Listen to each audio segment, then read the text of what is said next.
오늘 우리에게 주시는 하나님의 말씀은 고린도전서 4장 1절에서 8절입니다. 고린도전서 4장 1절에서 8절입니다. 사람이 마땅히 우리를 그리스도의 일꾼이요 하나님의 비밀을 맡은 자로 여길지어다. 그리고 맡은 자에게 구할 것은 충성이니라. 너희에게나 다른 사람에게나 판단받는 것이 내게는 매우 작은 일이라. 나도 나를 판단하지 아니하노니 내가 자책할 아무것도 깨닫지 못하나 이로 말미암아 의롭다함을 얻지 못하노라. 다만 나를 심판하시리는 주시니라. 그러므로 때가 이르기 전 곧 주께서 오시기까지 아무것도 판단하지 말라. 그가 어둠에 감추인 것들을 드러내고 마음의 뜻을 나타내시리니 그때 각 사람에게 하나님으로부터 칭찬이 있으리라. 형제들아, 내가 너희를 위하여 이 일에 나와 아볼로를 들어서 본을 보였으니 이는 너희로 하여금 기록된 말씀 밖으로 넘어가지 말라 한 것을 너희에게서 배워 서로 대적하여 교만한 마음을 가지지 말게 하려 함이라. 누가 너를 남달리 구별하였느냐? 내게 있는 것 중에 받지 아니한 것이 무엇이냐? 내가 받았은즉 어찌하여 받지 아니한 것 같이 자랑하느냐? 너희가 이미 배부르며 이미 풍성하며 우리 없이도 왕이 되었도다. 우리가 너희와 함께 왕노릇하기 위하여 참으로 너희가 왕이 되기를 원하노라. 이는 살아계신 하나님의 말씀입니다. 아멘.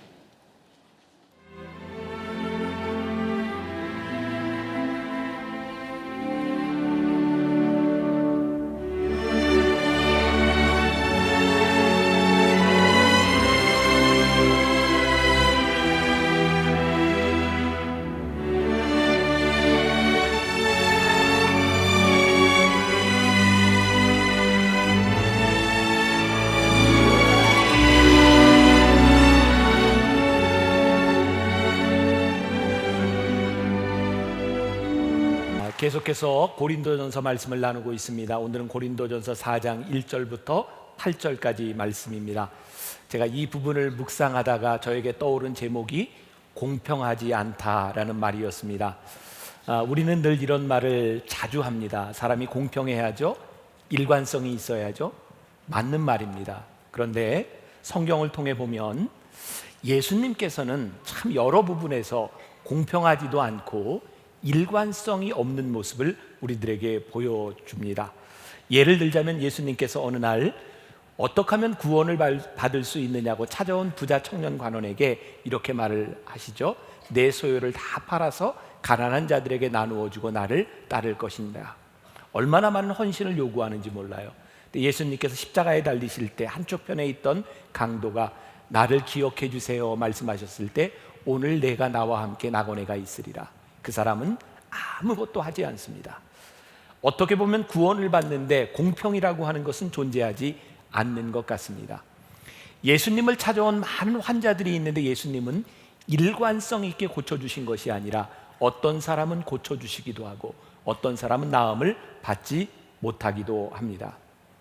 예수님에게 있어서 찾아볼 수 있는 유일한 일관성이라고 하면 나타났던 사건들이 아니라 예수님 앞에 나타났던 사람을 보고 계셨던 예수님의 마음으로밖에는 설명할 길이 없습니다.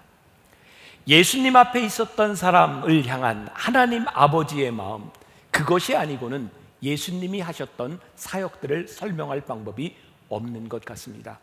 우리는 하나님을 믿는 우리는 교회에서 종종 이런 말을 자주 합니다. 기준이 뭡니까? 공평해야 하지 않습니까? 참 맞는 말이기는 한데 우리들이 기준을 이야기하고 공평을 이야기하는 우리의 내면에 보면 사실은 기준과 공평보다 우리가 기준과 공평을 대면 우리가 하지 않을 일도 많다고 하는 변명처럼 들릴 때도 많이 있습니다. 사실 우리들이 기준과 공평이라고 하는 것이 중요하기는 하지만 그것보다 더 중요한 것이 우리들 눈앞에 있는 그 사람과 그 일들을 바라보는 하나님 아버지의 마음은 아닐까? 저는 요즘 그런 꿈을 꿉니다. 하나님, 우리 교회가 공평하고 일관성 있는 것을 뛰어넘어선 하나님 마음이 있는 누군가 바라보면 뒤죽박죽된 것 같은 그런 교회, 그러나 거기에 하나님의 마음으로 일어나는 일이 있는 그런 교회가 되게 하여 주옵소서. 오늘 여러분들이 하나님을 믿으면서 우리들이 하나님 왜 나에게 이렇게 공평하지 않습니까? 왜 이렇게 일관적이지 않습니까? 라고 말하는 것이 아니라 하나님이 여러분들을 부르신 이유는 여러분들로 하여금 공평하게 살아가라고 하는 것이 아니라 하나님 아버지의 마음을 가지고 살아가라고 우리를 부르셨던 그 부르심 앞에서 우리들이 그렇게 살아갈 수는 없을까? 사도 바울에게 있어서도 이것은 참 많은 고민이었던 것 같아요. 오늘 1절과 2절 말씀 같이 한번 다시 봉독해 보겠습니다. 1절과 2절 다 같이. 사람이 마땅히 우리를 그리스도의 일꾼이요 하나님의 비밀을 맡은 자로 여길지어다. 그리고 맡은 자들에게 구할 것은 충성이니라. 사람이 마땅히 우리를 그리스도의 일꾼이요 하나님의 비밀을 맡은 자로 여길지어다. 이 말을 보면 사도 바울이 그런 대우를 받지 못하고 있었던 것 같아요. 사도 바울이 볼 때에도 이 사람들을 대하는, 교인들이 사역자를 대하는 태도를 보면 공평하거나 일관성이 없는 모습도 있었던 것 같아요. 근데 어쨌든 사도 바울에게 있어서 자기의 정체성, 내가 정말 원하는 것은 내가 하나님의 종이라고 하는 것을 잊지 않았으면 좋겠다. 일꾼이라고 하는 말, 여기 일꾼이라고 하는 말은 어떤 의미를 가지고 있냐면 배 아래서 노를 젓는 사람이라는 의미를 가지고 있어요. 여러분들 머릿속에 옛날, 아니 우리들이 영화에서 보았던 그런 로마 시대의 배를 생각해 보세요. 어떻게 배가 갑니까? 지하 1층과 2층 그 배 밑에서 노예들이 노를 저어요. 속도는 어떻게 합니까? 누군가가 북을 칩니다. 천천히 치면 천천히, 빨리 치면 빨리. 중요한 것은 그 배가 가는 방향은 키를 쥐고 있는 사람에 의해서 움직인다는 겁니다. 일꾼은 어디로 가는지, 어느 속도로 가는지 중요한 것이 아니라 노를 저으라고 하는 속도에 맞춰서 방향을 모르고 노를 젓습니다. 사도 바울에게 있어서 나 자신과 사도 바울과 아볼로는 그리스도의 일꾼이라는 말입니다. 그리고 고린도 교인들에게 이걸 말하고 싶었던 것 같아요. 우리는 당신들의 일꾼이 아닙니다. 다시 말하면 우리가 하나님의 일을 하려고 하는 것은 당신들의 마음을 맞추려고 하는 것이 아니라 오로지 주님께서 우리들이 시키시는 일을 하는 것, 그것이 우리들이 해야 하는 일입니다. 그리고 사도 바울은 이것이 충성이라고 말을 합니다. 충성이라고 하는 말은 헬라어의 피스티스, 믿음이라고 하는 말과 어원을 같이 하고 있습니다. 충성은 나를 부르신 나의 주인 되시는 그분이 명령할 때 그분을 믿는 믿음으로 오로지 따라가는 것, 그것이 충성이라고 말을 하고 있어요. 여러분, 우리는 믿음으로 구원을 받습니다. 우리가 하나님을 믿습니다. 구원을 받습니다. 근데 하나님이 우리들에게 주시는 축복은요, 하나님이 우리를 믿으실 때 주십니다. 잘 이해가 안 되세요? 우리가 믿음으로 구원을 받습니다. 그러나 우리들이 받는 축복은 하나님이 우리를 믿을 수 있어야 받습니다. 구원을 받는 것과 축복을 누리는 것은 다른 차원의 문제입니다. 우리는 구원받은 자로 살아갈 수도 있지만 구원받은 자로서 하나님께서 우리들에게 주시는 축복을 누리며 살아갈 수도 있어요. 이 축복은 하나님께서 우리들을 믿기 때문에 우리들에게 맡겨주시는 것입니다. 충성을 통하여 우리의 믿음이 하나님 앞에 증명됩니다. 우리들이 하나님 앞에 믿음을 가지고 충성하기 시작할 때 하나님은 우리들에게 맡길 것이 있다라고 우리를 바라보기 시작하세요. 여러분, 하나님과 관계없는 사람에 대하여, 하나님의 자녀가 아닌 사람에 대하여 하나님은 일일이 간섭하시지 않습니다. 그러나 우리가 하나님의 자녀가 되는 순간 하나님은 우리들의 삶에 간섭하시기 시작합니다. 우리들에게 돈이 있고 명예가 있고 어떤 지위가 있는 것, 하나님의 자녀로서 그것이 얼마나 중요하고 쓰임받을 수 있는지에 따라 우리들에게 주십니다. 그러나 그것을 가지고 우리들이 잘못된다면 하나님은 우리들에게 주시지 않을 수도 있어요. 하나님을 믿지 않는 하나님의 자녀가 아닌 사람들에게는 관계없는 일입니다. 그러나 구원받은 자로서 우리들이 살아가는 우리들의 축복은 다른 차원의 문제입니다. 오늘 사도 바울이 나는 하나님의 일꾼입니다, 내가 맡은 자들에게 충성이 중요합니다라고 하는 것은 하나님 앞에 믿을 만한 사람이 되어서 살아가겠습니다 라고 하는 거죠. 그런데 그 믿을 만한 사람, 충성이라고 하는 것에 대한 판단의 기준이 무엇인가? 오늘 아주 중요한 말씀입니다. 제가 오늘 여러분들 주보에 책을 하나 소개해 드렸습니다. 아주 작은 교회의 목사님이 쓴 목회 단상입니다. 하늘에 사시는 우리들 아버지여. 꽤 오래된 책이라 아직도 있을지 모르겠지만 그 책에 제가 인상적인 구절이 있어 여러분들에게 소개를 해드립니다. 언젠가 그 책에 나오는 이야기예요. TV 광고를 보고 있는데 예쁜 여자 탤런트가 이렇게 속삭이는 것을 보았습니다. 여자는 무얼 먹고 살까요? 대답은 여자들은 이슬 먹고 살지요. 무슨 선전인지 혹시 아시겠어요? 네, 참이슬 선전이었습니다. 그때 이 목사님이 그걸 보면서 이런 생각을 했대요. 이렇게 물었답니다. 목사는 무얼 먹고 살까요? 목사님에게 돌아온 대답은 교인들의 사랑을 먹고 살지요 라고 하는 거였대요. 제가 오래전 읽은 책이었는데 저도 이 책을 보면서 그런 생각을 했어요. 우리가 하나님 앞에 충성을 다하며 살아가지만 목회자가 교인들에게 사랑을 받는다고 하는 것은 참 소중한 일이다. 우리들 모두가 사역자로서 하나님의 사명을 감당하고 살아가지만 우리들이 사랑을 입고 살아간다고 하는 것은 너무너무 중요한 일입니다. 그러면 사랑은 누군가 믿어주는 사람을 통하여 나타납니다. 오해는 믿지 못해서 생기는 것입니다. 오늘날 교회 안에 하나님을 믿는 사람들과 이런 인간관계 속에서 우리들이 오해와 어려움들이 생기는 증거 중에 하나는 믿지 못한다는 일이기도 합니다. 그 책에 나오는 이야기입니다. 제가 어떤 다른 종교나 종파를 이렇게 폄하하는 일이 아닙니다. 잘 이해하고 들으세요.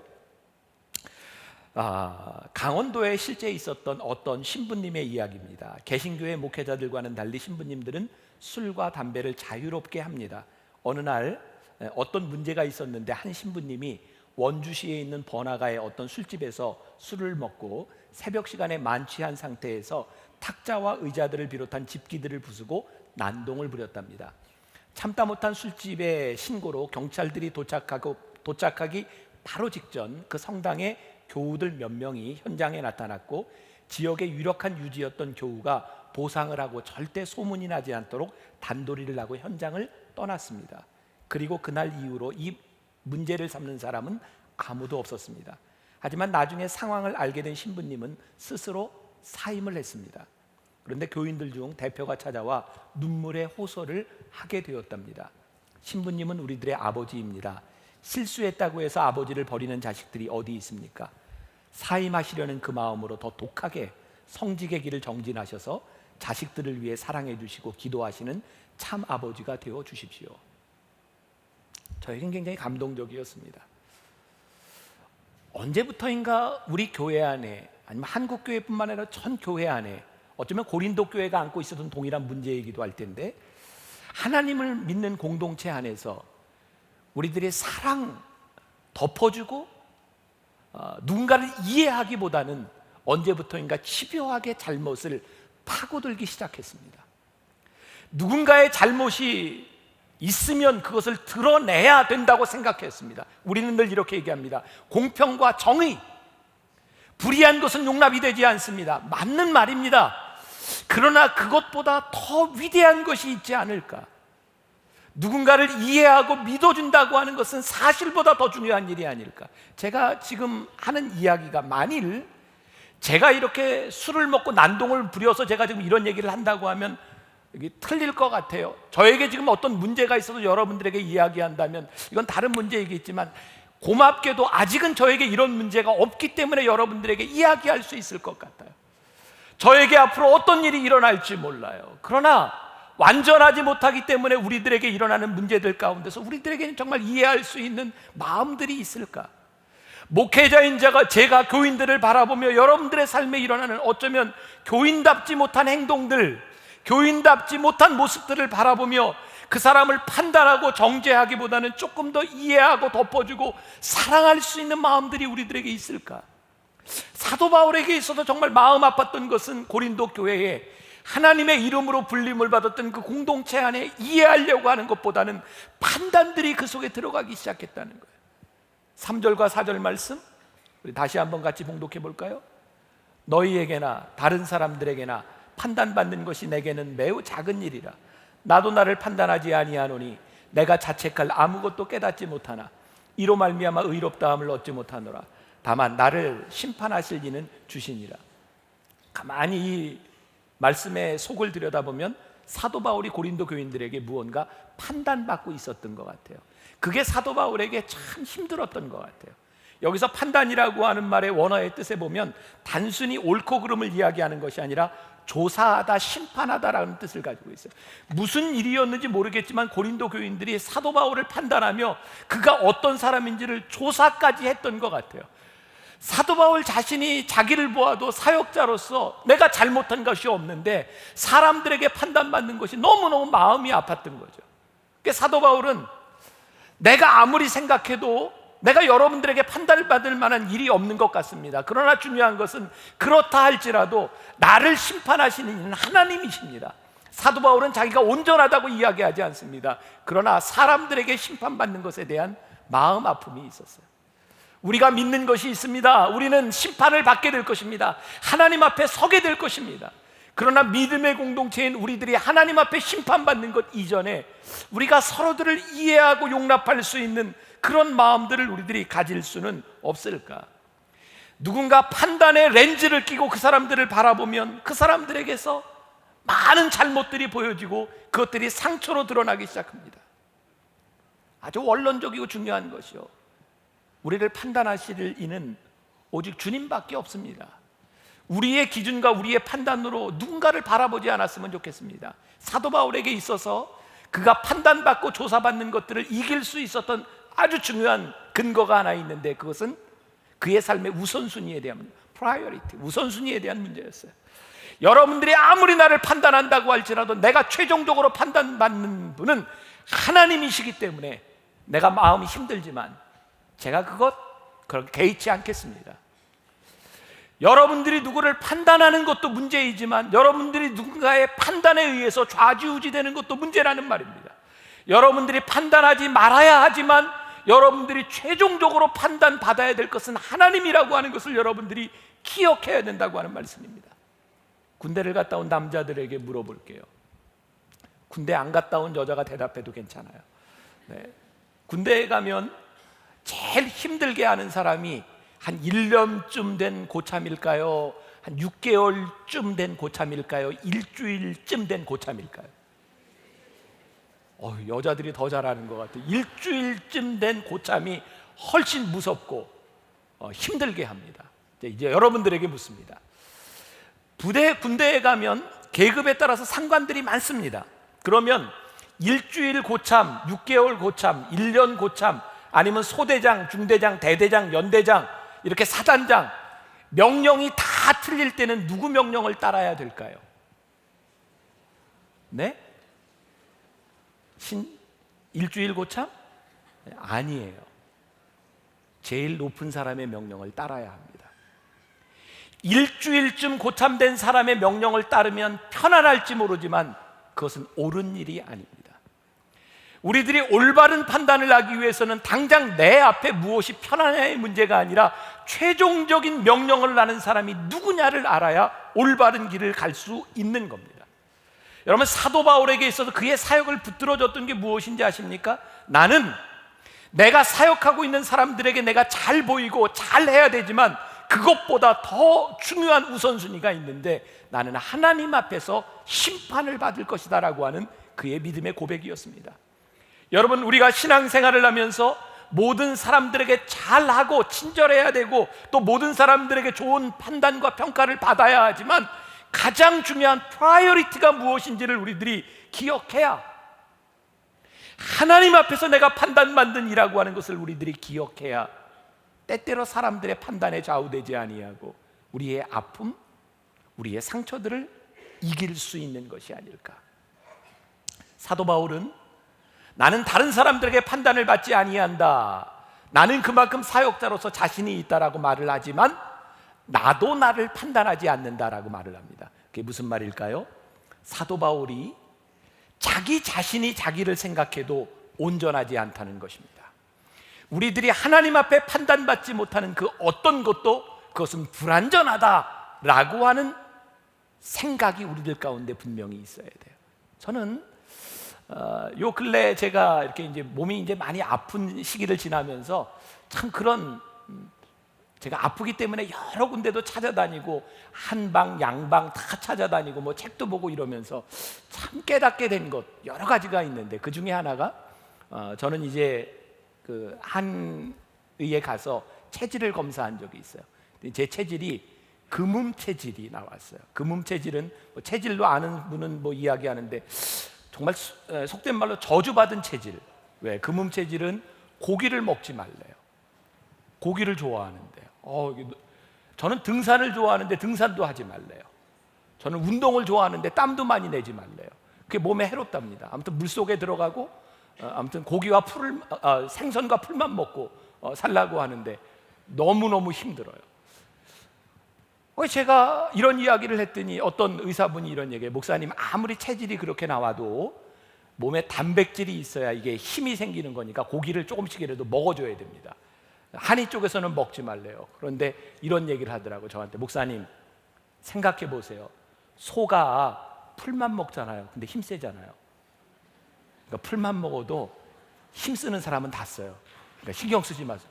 가만히 생각해 보니까 우리가 고기도 먹고 풀도 먹어야 되는데 사자하고 호랑이가 풀 먹는 걸 내가 못 봤어요. 영양의 불균형인데 잘 살아가더라고요. 근데 제가 이렇게 아프고 났더니 사람들이 저에게 그런 조언을 많이 해요. 목사님, 이게 참 좋습니다. 이게 참 좋습니다. 그 판단이 무엇일까요? 나의 경험이에요. 그러면 제가 깨닫게 된 게 있어요. 야, 이 세상에 좋은 게 너무너무 많이 있구나. 내 판단에 내 경험이 이렇게 중요한 건데 그것이 모든 사람들에게 다 해당되는 것은 아니군요. 요즘 제가 많이 느끼는 것 중에 하나가 자녀 교육에 관한 한 여러분들의 판단을 가지고 여러분들의 경험을 가지고 다른 사람들에게 쉽게 조언하지 마세요. 내가 자식을 이렇게 키워봤는데 그 자식이 다른 자식과 달라요. 환경이 틀려요. 그게 누군가에게 얼마나 많은 상처를 주는 일인지 몰라요. 우리가 누군가를 판단한다고 하는 것, 내 기준을 가지고 누군가에게 적용한다는 것처럼 참 힘든 일이 없어요. 그래서 우리들이 끊임없이 우리들이 하나님 앞에서 기도해야 되는 것이 있는데, 하나님, 제가 다른 사람의 판단도 나의 판단도 아니라 우리들이 하나님 앞에 인도함을 받는, 보혜사 성령님의 인도함을 받는 사람이 되기 위하여 기도하고, 누군가를 판단하기보다는 이해하고 사랑할 수 있는 마음을 가지고 살아가게 하여 주옵소서. 우리는 흔히 이렇게 말을 합니다. 내가 최선을 다했습니다. 여러분들의 최선을 다했다는 것이 여러분들의 삶의 변명이 되지 않습니다. 우리의 인생은 우리의 최선의 문제가 아닙니다. 우리의 최선이 지고의 선과 진리가 될 수 없다는 거예요. 여러분들의 최선이 아닌 하나님께서 나에게 맡겨주신 그것이 무엇이고 하나님이 우리를 어떻게 인도하시는가. 오늘 4절 말씀 다시 한번 보면, 내가 자책할 아무것도 깨닫지 못하나 이로 말미암아 의롭다함을 얻지 못하노라. 사도 바울이 뭐라 그래요? 내가 여러분들에게 판단받을 만한 것이 없다고 생각하는데 그것으로 내가 의롭게 되는 것이 아닙니다. 사도 바울에게 있어서 아주 중요한 기준, 맡은 자들에게 구할 것은 충성이니라. 우리들이 하나님 앞에 어떻게 살아가고 내 삶의 주인이 무엇인지를 분명히 할 수 있을 때 하나님 앞에 우리들이 판단을 받게 되리라. 제가 여러분들에게 뭐 쉬운 이야기지만 삶의 팁을 여러분들에게 드린다면, 여러분들의 삶에서 다른 사람들을 배려하려고 많이 노력했으면 좋겠어요. 우리가 그리스도인으로서 누군가를 이해하고 배려하려고 쉬운 것, 우리들이 어디 식당을 하나 가도 내 주장보다는 다른 사람들을 조금 더 배려할 수 있다면 아름다운 관계가 맺어질 수 있지 않겠는가. 누군가를 위해서 내 시간을 조금만 양보한다면 그 모임이 잘 될 수 있지 않겠는가. 다른 사람을 배려하세요. 두 번째, 그러나 그 배려함으로 인하여 여러분들의 삶의 목적과 가장 중요한 것이 흐트러지지 않도록 해야 합니다. 우리들이 배려해야 합니다. 그러나 그 배려로 인하여 여러분들의 가정이 깨어지거나 여러분들이 세우는 여러분들의 삶의 목표가 깨어진다면 그것은 올바른 배려가 아닙니다. 우리들이 지켜야 할 선이 있는 거예요. 여러분들이 사람은 좋지만 여러분들의 인생이 망가지면, 여러분들의 삶의 목적이 망가지면 그 인생은 잘못 산 것입니다. 그래서 여러분들의 올바른 삶의 목적과 더불어서 우리들이 어떻게 배려하는 삶을 살 수 있을까, 더 중요한 것이 있습니다. 여러분들의 삶의 목적도 중요하지만 여러분들에게 정말 중요한 것은 사명입니다. 하나님께서 여러분들을 부르신 이유입니다. Priority number one. 하나님께서 우리들을 부르신 그 삶의 목적이 무엇인지를, 사명이 우리들이 보이기 시작할 때 그 사명으로 우리들의 삶의 목적을 조준하고 그리고 누군가를 배려할 수 있는 사람이 되어지는 것. 적어도 우리들이 이런 정도의 고민을 하며 우리의 인생을 살아가야 되지 않겠는가. 하나님께서는 우리들에게 재능을 주셨거든요. 재능을 우리들이 달란트라고 말을 합니다. 이렇게 찬양대처럼 이렇게 찬양으로 예배를 드릴 수 있는 재능을 가진 사람도 있고, 음악을 하는 사람도 있고, 누군가를 잘 접대해서 안내하는 이런 재능을 주신 사람도 있어요. 근데 우리의 삶은요, 재능으로만 살아가는 것이 아닙니다. 재능보다 더 중요한 것이 있는데, 하나님께서 우리들에게 주신 은사입니다. 만일 우리의 재능과 은사가 동일하다면 참 쉬운 일인데, 우리의 은사와 재능이 동일한 것만은 아닙니다. 재능은 내가 원하고 잘하는 일을 하면 끝입니다. 은사는 하나님께서 나에게 주어진 그 사명을 통하여 하나님의 영광이 드러나고 다른 사람들을 세워줘야 합니다. 그것이 은사입니다. 만일 여러분들이 좋아하는 일을 최선을 다해서 하고 있는데 하나님의 영광이 드러나지 않고 여러분들의 재능으로 인하여 누군가가 힘들어진다면 그것은 은사는 아닙니다. 재능이 은사를 앞설 수는 없습니다. 여러분들이 이 정도는 우리들이 구별하며 나로 인하여 어떤 일이 일어나고 있는가를 고민하며 살아갈 수 있어야 돼요. 제가 늘 이야기하죠. 성경에 보면 나를 믿으라라고 하는 말도 많이 나오지만 생각하라는 말도 참 많이 나옵니다. 여러분들이 하나님을 믿는 그 믿음이라고 하는 것으로 여러분들이 생각 없이 믿는다라고 생각하면 여러분들이 마음대로 할 수 있는 것이 아니라 여러분들에게 주신 믿음을 가지고 생각하라는 말입니다. 하나님은 우리들에게 이성도 주셨고 양심도 주셨고 믿음도 주셨어요. 그때 우리의 신앙의 밸런스들이 맞춰지기 시작해요. 자, 오늘 6절 말씀 같이 한번 봉독해 볼까요? 형제들아, 내가 너희를 위하여 이 일에 나와 아볼로를 들어서 본을 보였으니 이는 너희로 하여금 기록된 말씀 밖으로 넘어가지 말라 한 것을 우리에게서 배워 서로 대적하여 교만한 마음을 가지지 말게 하려 함이라. 자, 우리가 고린도전서를 배우면서 조금 이전 것을 리마인드 할 필요가 있어요. 고린도 교회에 나타난 문제 가운데 하나가 어떤 사람들이 나는 바울에게, 나는 아볼로에게, 나는 게바에게, 나는 예수파다 이렇게 말하는 사람이 있었죠. 사도 바울에게 있어서 이 아볼로는 아주 중요한 관계를 가지고 있어요. 사도 바울이 고린도 교회를 개척했습니다. 그 이후에 교회를 돌보며 부흥시킨 사람이 아볼로입니다. 문제는 교인들 때문에 일어났어요. 사도 바울과 아볼로는 계속 같이 우리입니다. 그리고 사도 바울은 이렇게 얘기하죠. 나는 심었고 아볼로는 물을 주었으니 자라게 하시는 이는 하나님이니라. 근데 사람들 가운데 어떤 문제가 생겼냐면 이 교회를 세운 심은 바울이 최고야라고 하는 사람이 있었고, 아니 이 교회를 자라게 한 아볼로가 최고야라고 말하는 사람이 있었어요. 여러분들에게 묻습니다. 교회를 개척한 사람이 최고입니까? 교회를 부흥시킨 사람이 최고입니까? 개척하지 않았다면 어떻게 부흥이 있으며 부흥시키지 않았다면 개척한 교회가 존재하겠습니까? 하나님께서 그때그때 사명을 따라 주셨는데 왜 우리는 이 사람이 최고라고 이야기를 하는가? 여러분, 위대한 왕 다윗이 얼마나 훌륭한 일을 많이 했어요. 그에게 꿈이 있었어요. 내가 하나님의 전을 지으리라. 하나님이 다윗에게 허락하시지 않았습니다. 그의 아들 솔로몬에게 성전을 짓도록 하셨어요. 우리가 깨닫는 게 뭐예요? 아무리 위대하고 아무리 중요한 일, 훌륭한 사람이라도 하나님이 사명을 맡겨주시지 않으면 할 수 없는 겁니다.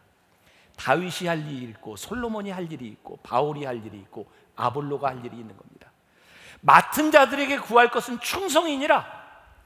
여러분들이 사역자를 바라보며 누가 잘하고에 대한 문제가 아니라 그들에게 주어진 것이 무엇인가를 바라볼 수 있어야 되고, 사역자들은 내가 모든 것을 다 하려고 하는 것이 아니라 하나님께서 나에게 주신 것을 할 수 있는 사람이 될 때 자랑하지 않고 교만하지 않고 하나님의 일을 할 수 있는 거죠. 저희 만나교회 특징 중에 하나, 제가 목회를 하면서 시도하는 것 중에 하나죠. 저희 부목사님들, 전도사님들, 제가 늘 그런 생각해요. 하나님, 어떤 연급이나 나이나 학력이나 이런 것이 아니라 우리 교회에 보내주신 그 사역자들의 은사와 재능을 따라 하나님 귀하게 잘 사용할 수 있었으면 좋겠습니다. 저희 주보에는 우리 목사님들의 이름이 가나다 순으로 이렇게 쭉 나왔어요. 그래서 저희 교회는 기역으로 시작하는 강 씨가 외부에서 전화를 제일 많이 받는데요. 그분이 선임인 줄 알고 전화를 많이 한다 그래요. 제가 우리 교회에서는 그것을 깨고 싶었어요. 목회자들에게 나이도 중요합니다. 누가 먼저 왔는지 지식도 중요합니다. 그러나 더 중요한 것은 하나님이 그 사람을 무엇으로 부르셨다는 거예요. 여러분들이 의문을 가지는 것이 있어요. 제가 설교를 하지 않을 때 어떤 강단에 서는 주일날 서는 부목사님들 중에 어떤 분은 주일날 설교를 하고 어떤 분은 주일날 설교를 안 해요. 어떤 목사님은 금요일에 설교를 하고 어떤 목사님은 수요일에 설교를 해요. 여러분, 제가 리더로서 하나님께서 저에게 주신 리더십이라고 생각하거든요. 하나님께서 만나교회 저를 담임으로 세워주신 것은 저를 설교하라고 부르신 것이 아니라 이 교회의 리더로 부르셨어요. 제가 결정해야 될 일이 많이 있어요. 그래서 제가 하나님 앞에 결정하는 거예요. 어떤 목사님이 우리 교회와 우리 성도들을 위해 주일 설교에 가장 적절하며 수요일 설교에 가장 적절하며 금요일에 가장 적절한가? 제가 엉뚱한 꿈을 꿨어요. 제가 언젠가는 이루어지리라고 생각, 꿈꾸는 건 이루어지더라고요. 여러분들이 기억하는 분이 있는지 모르겠는데 제가 담임 목사가 되고 나서 채 1년이 되지 않았을 때입니다. 제가 매주일 사회를 보고 우리 부목사님들을 전부 주일 설교하게 했어요. 저는 사회 보고 부목사님들은 설교하고 한 번씩 다 했습니다. 제가 왜 부목사님들 주일날 설교를 하게 했냐면 저는 설교자로서 담임자가 아니라 이 교회 리더로서 담임자라고 생각했기 때문에 저와 함께 설교를 나누거나 저보다 더 설교에 은사가 있는 분들을 주일날 강단에 세우고 싶었어요. 그리고 설교를 다 하고 그 다음 주부터 제가 설교했어요. 이유를 잘 모르시겠어요? 주일 설교는 제가 더 낫다고 생각했어요. 제가 잘나지 이런 말이 아닙니다. 이 판단은 하나님께서 저에게 하도록 리더로서 저를 부르셨다고 생각하는데, 목사님들과 함께 설교를 쭉 하면서 깨닫게 된 것이 주일 설교는 지금까지 아직까지는 제가 하는 게 더 유익하다는 생각을, 그 판단을 제가 했을 뿐입니다. 그런데 제가 분명한 것은 제 꿈은 제가 설교를 하기 때문에 담임 목사가 아니라 이 교회에 사역하는 모든 목사님들의 은사를 따라 세워지는 교회가 되었으면 좋겠다. 여러분들이 목사님들을 볼 때 이 사람은 아볼로다, 이 사람은 바울이다, 누가 심었느냐, 누가 설교하느냐, 누가 찬양하느냐, 이것을 가지고 사람을 판단하거나 그래서는 안 된다는 얘기. 왜? 하나님께서 주어진 사명이 틀리기 때문이에요. 제가 그 당시에는 또 우리 부목사님들이 다 설교를 하고 제가 기도 인도를 하거나 찬양 인도를 한 적이 있어요. 저희 교회를 왔던 어떤 목사님이 그런 얘기를 했어요. 목사님, 아니 담임 목사가 설교를 하고 부목사님들이 찬양 인도하고 기도 인도를 해줘야지. 근데 저는 그렇게 생각하지 않아요. 기도 인도와 찬양은 설교를 뒷받침해 주는 게 아니에요. 기도의 은사를 가진 사람이 기도 인도를 하고, 찬양의 은사를 가진 사람이 찬양을 하고, 말씀의 은사를 가진 사람이 말씀을 전하고, 그것이 올바른 교회의 모습이 아니겠습니까? 언제부터인가 우리들은 무엇이 귀하다고 생각하면서 모든 사람들이 그것을 다 해야 된다고 생각해요. 아닙니다. 여러분들에게 맡겨주신 은사도 다 틀린 것이에요. 그래서 오늘 우리들이 누가 잘났냐 누가 못났냐고 하는 우리들의 기준이 아니라 하나님이 우리를 무엇으로 부르셨느냐, 이 기준에서 우리들이 서야 되는 거죠. 7절 말씀 아주 중요합니다. 7절 말씀 같이 봉독해 볼까요? 누가 너를 남달리 구별하였느냐, 내게 있는 것 중에 받지 아니한 것이 무엇이냐, 내가 받았은즉 어찌하여 받지 아니한 것 같이 자랑하느냐. 누가 너를 남달리 구별하였느냐, 이 말은 무슨 말이냐면 고린도 교인들을 향해서 너희 중에 하나님이 부르시지 않은 사람이 누가 있느냐, 이 말이에요. 오늘 여기에 있는 여러분들은 다 하나님이 부르셔서 하나님의 자녀가 되지 못한 사람들과 구별해 주셨어요. 여러분들은 이미 다 구별된 사람들이에요. 그러므로 하나님의 구별된 공동체인 여러분들 가운데서는 자랑할 것이 없다는 거예요. 왜? 하나님이 다 주셨으니까. 하나님이 여러분들에게 어떤 은사를 주셨는지 몰라요. 다른 사람과 다른 거예요. 그러나 하나님께로부터 나오지 않은 것이 무엇이 있느냐, 너희들이 자랑할 것이 무엇이 있느냐. 저는 오늘 사도 바울을 바라보며 참 훌륭하다고 하는 것이, 사도 바울은 오늘 본문 말씀 가운데서 끊임없이 우리라고 하는 말을 씁니다. 아볼로와 나는 우리야. 그러면서 고린도 교인들에게 아볼로와 내가 우리였던 것처럼 너희도 우리였으면 좋겠다. 저는 그런 꿈을 꿉니다. 우리 만나교회 우리 공동체 여러분들 모두가 우리였으면 좋겠다. 하나님이 우리를 부르신 모습 그대로 우리들의 사람들을 판단하거나 판단받는 것 때문에 좌지우지되는 사람들이 아니라 하나님이 우리를 부르심으로 인하여 내가 하나님 앞에 판단받는 우리가 되는 것. 여러분들에게 주신 것은 가장 귀한 것이고 다른 사람들에게 주신 것 역시 가장 귀한 것입니다. 판단하지 말고 이해하고 용납하고 덮어주고, 공평과 기준의 문제가 아니라 우리들에게 주신 하나님의 마음으로 바라볼 수 있는 사람이 되는 것, 그게 정말 멋진 교회 공동체의 모습은 아니겠는가. 사도 바울이 고린도 교회를 바라보며 그가 피를 토하는 심정으로 그가 말했던 말씀이 아니었을까. 우리 같이 찬양하기를 원하는데, 나 무엇과도 주님을 바꾸지 않으리, 다른 어떤 은혜 구하지 않으리, 오직 주님만이 내 삶의 도움이시니 주의 얼굴 보기 원합니다. 여러분들에게 주신 가장 귀한 것, 그 누구에게 주신 가장 귀한 것들을 바라보며 우리 믿음으로 고백합시다.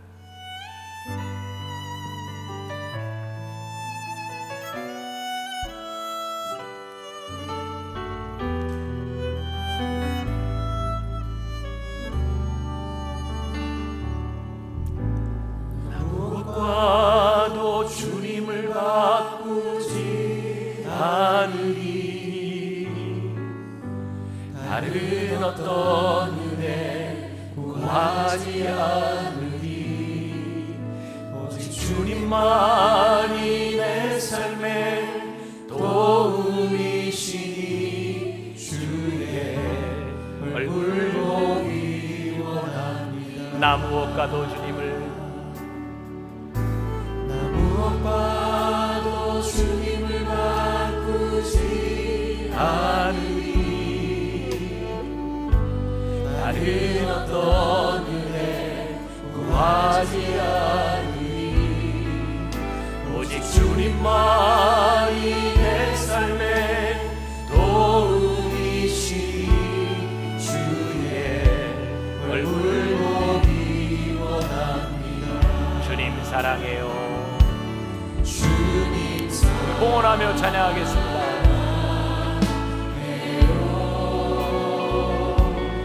온 마음과 정성 다해 하나님의 신지와 주를 원합니다.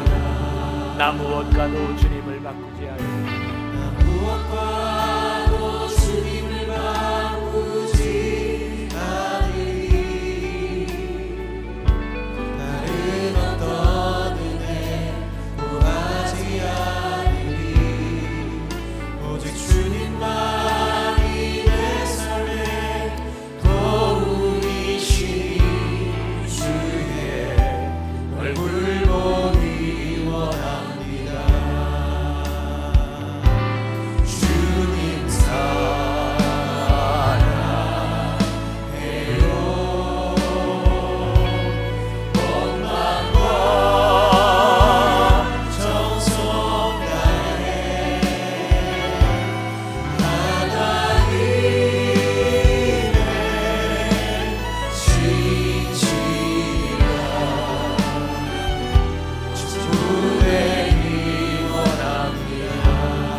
사랑해요.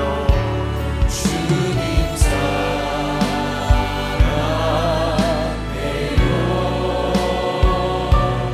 온 마음과 정성 다해 하나님의 신실한 주내기 원합니다. 주님 사랑해요. 주님 사랑해요.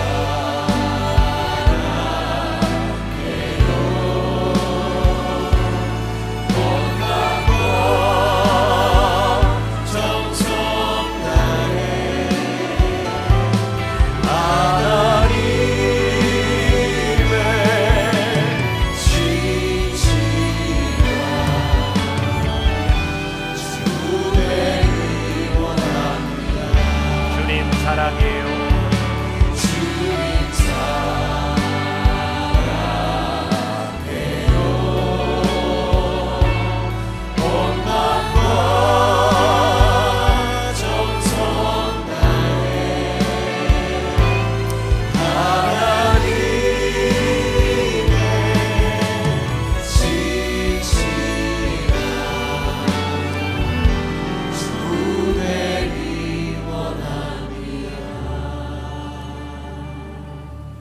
하나님, 우리는 누군가의 판단으로 인해 우리의 가슴에 받았던 상처들이 있습니다.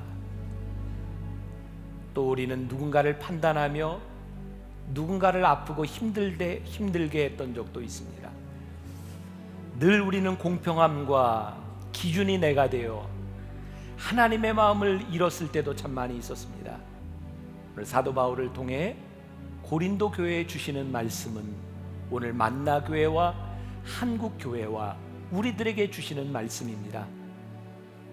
사람에게 판단받는 것도 아니요, 우리가 누구를 판단하는 것도 아니요, 우리를 판단하시는 이는 주님이시기에 맡은 자들에게 구할 것은 충성이기에 우리들이 그런 충성된 삶을 살기를 원하고, 하나님 그 마음으로 누군가를 이해하며 누군가를 덮어주며 하나님 아버지의 마음으로 공평함을 깨뜨릴 수 있는 그런 삶을 살아가기를 소원합니다. 우리 교회가 제도와 법과 공의보다 하나님의 마음과 사랑과 진리가 앞서는 교회가 되게 하여 주옵소서. 오늘도 하나님 앞에 드려진 귀한 예물, 우리의 헌신들 하나님 기억하시고 이 모든 것들로 인하여 하나님의 마음이 전해지며 하나님의 나라가 세워질 수 있도록 축복하시고, 우리 사랑하는 만나교회 성도들 한 사람 한 사람 물질로 인하여 고통당하거나 물질로 인하여 범죄하지 아니하도록 하늘 문을 여시고 축복하여 주옵소서. 지금은 우리 주 예수 그리스도의 은혜와 하나님 아버지의 무한하신 사랑과 성령의 인도하심이 공평하지 않지만 하나님의 마음이 살아있고, 공평하지 않지만 하나님의 뜻이 이루어짐을 꿈꾸며 이 세상으로 나가는 당신의 사랑하는 모든 백성들 위해 지금부터 영원까지 함께 하시기를 간절히 축원하옵나이다. 아멘.